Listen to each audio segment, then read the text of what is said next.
Miss Univers est-il trop politisé? Le scandale autour de Miss Mexique est-il un coup monté? Miss Palestine méritait-elle son top 20?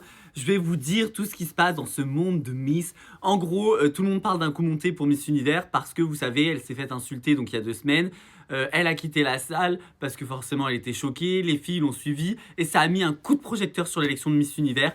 Et là, tout le monde s'est dit, ben, on veut suivre le parcours de cette Miss Mexique qui s'est fait insulter. Jusqu'où va-t-elle aller? Et finalement, elle a gagné. Donc ça pose des questions. Est-ce qu'il l'aurait élu juste pour se rattraper ou pas? Est-ce que c'était un coup monté pour mettre un coup de projecteur sur l'élection, peut-être qu'il avait perdu de l'audience?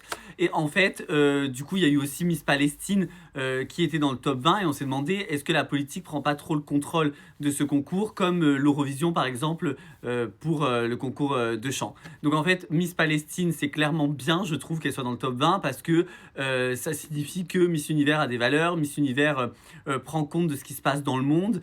Et par rapport à Miss Mexique, moi je trouve aussi que c'est un pied de nez à Trump qui était l'ancien du coup directeur de Miss Univers et donc on sait tout ce qui se passe entre Trump et le Mexique et donc de la faire gagner c'est vraiment de dire nous on fait gagner voilà une représentante, une femme forte, une femme qui a réussi à se défendre face à un homme qui n'a pas eu peur pour sa place et pour le concours et on n'élit pas un territoire juste parce que il est mieux qu'un autre et parce qu'il est dans une situation de conflits politisés, etc.